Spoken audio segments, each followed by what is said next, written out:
आज हम बात करते हैं उत्तर प्रदेश के संभल की। संभल में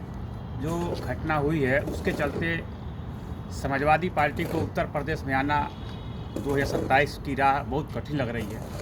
क्योंकि समाजवादियों की कई ऐसी घटनाएं हो चुकी है उत्तर प्रदेश के अंदर जिससे पब्लिक उसको देख करके जिसको वोट देने का मन है वो भी अब पीछे हट रहा है। हम आपको बता रहे हैं, जैसे आजम खान के ऊपर भैंस चोरी का और कुरान का जो किताब होता है उसके चोरी का और बकरी चोरी का, मुर्गी चोरी का बहुत से इल्ज़ाम लगे और वो जेल में है, वैसे उनके जो सांसद और विधायक हैं, अभी जो उत्तर प्रदेश के अंदर संभल की जो घटना हुई है उनके घर से बिजली चोरी के जो तथ्य पकड़े गए हैं। आखिर ऐसा क्यों होता है कि जहां भी पकड़े जाते हैं अक्सर समाजवादी के ही लोग पकड़े जाते हैं, चाहे वो रेप केस हो अयोध्या वाला, चाहे वो बिजली चोरी हो संभल वाला, और चाहे वो बकरी चोरी हो आजम खान वाला, मुर्गी चोरी हो, किताब चोरी हो या भू माफिया हो। अक्सर ये सब घटनाएं समाजवादी के ही नेताओं को क्यों गिरफ्तार किया जाता है और सबूतों के साथ पे। तो इसके चलते जहाँ तक पता चल रहा है कि जितनी अच्छी स्थिति समाजवादी पार्टी की जो 2024 में थी, जो इंडिया गठबंधन के समर्थक में दोनों लोगों ने, राहुल गांधी और अखिलेश यादव ने अपना एक सीट बनाया था, एक अपना जोश जज्बा बनाया था, लेकिन अब जहाँ तक सूत्रों के हवाले से पता चल रहा है कि समाजवादी की राह आने वाले समय में और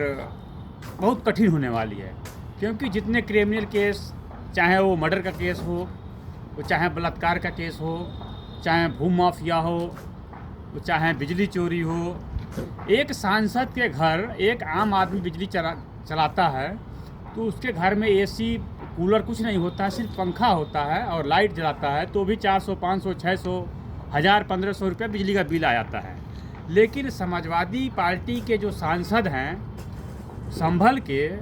उनके घर की जब जांच हुई, संभल में बिजली विभाग के अधिकारी जब गए तो मात्र 450 रुपया एक महीने का बिजली का बिल, जिनके घर में इतने बड़े जनरेटर लगा हुआ है कि बिजली जाने के बाद पूरे घर की सप्लाई उतना बड़ा जनरेटर करता है, जिस व्यक्ति के घर में मात्र 400, 450 यूनिट बिजली पूरे महीने का खपत है। अब इससे पता लग रहा है कि समाजवादी पार्टी के जितने भी सांसद विधायक हैं उनके घरों पे अगर जहाँ तक जांच चले तो जहाँ तक लगता है कि ज़्यादातर लोग ऐसे ही पकड़े जा रहे हैं। ये सूत्रों के हवाले से पता चल रहा है कि जो वहाँ संभल में घटना हुई, पहले तो संभल की घटना हुई, जामा मस्जिद जो वहाँ की है उसकी जांच करने गई पुलिस, तो उनके ऊपर पथराव हुआ। पथराव के बाद जब वहाँ की पुलिस